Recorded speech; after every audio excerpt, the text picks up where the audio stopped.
Welcome, and thanks for joining Basingstoke Salvation Army's daily devotional Battle Drill. For more information, go to basingstoke-salvation-army.sermon.net/battle_drill_devotionals. Hello, thanks for joining us for Battle Drill today. This week we hear God's people cry out for help and God's answer through his covenant, reminding us that God knows the best time to act. Our passage for this week is Exodus chapter 2, verses 11 to 25, and today I'm going to read it from the New Living Translation. Moses escapes to Midian.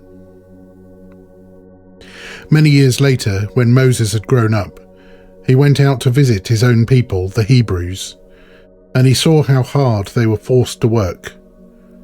During his visit, he saw an Egyptian beating one of his fellow Hebrews.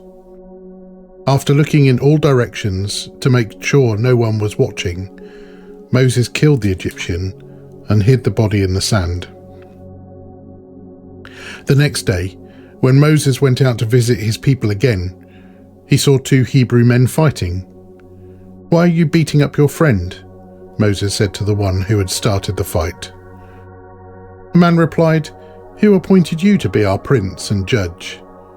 Are you going to kill me as you killed that Egyptian yesterday?" Then Moses was afraid, thinking, "Everyone knows what I did." And sure enough, Pharaoh heard what had happened, and he tried to kill Moses. But Moses fled from Pharaoh and went to live in the land of Midian. When Moses arrived in Midian, he sat down beside a well. Now the priest of Midian had 7 daughters who came as usual to draw water and fill the water troughs for their father's flocks. But some other shepherds came and chased them away. So Moses jumped up and rescued the girls from the shepherds. Then he drew water for their flocks. When the girls returned to Reuel, their father, he asked, "Why are you back so soon today?"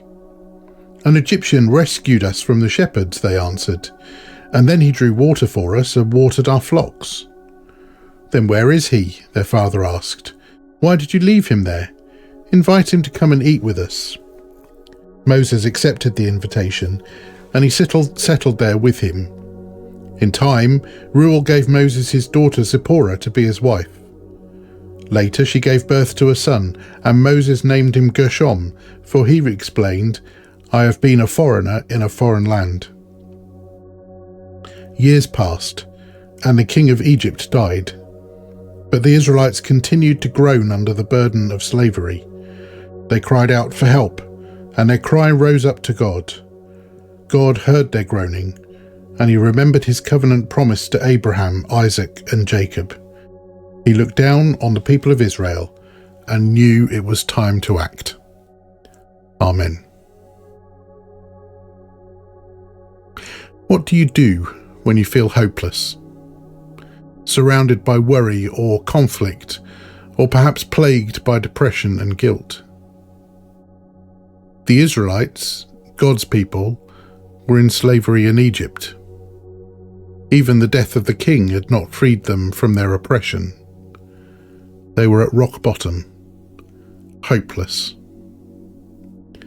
In their suffering, they looked up to God. They groaned and cried out for help. They begged God to fulfill his promise to bring them out of Egyptian slavery. Some problems can only ever be overcome through prayer. Institutional oppression like slavery could only be overcome through God's intervention. You may have deep-rooted problems or a sudden deep crisis.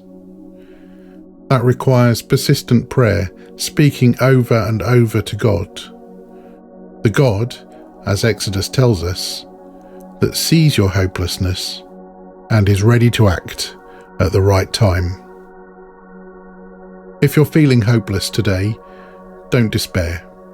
Instead, look up to God and reach out to him in prayer. He is listening and ready to answer. As you contemplate on these words today, think about the following questions. Have you ever wondered if God has forgotten you in your troubles? Can you look back now and see his hand in your situation?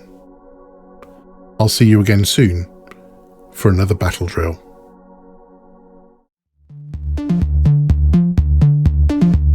We hope you've been encouraged and equipped by this daily devotional. Why not find us on Facebook, Instagram or YouTube by searching for Basingstoke Salvation Army? And join us again soon for another battle drill. God bless you.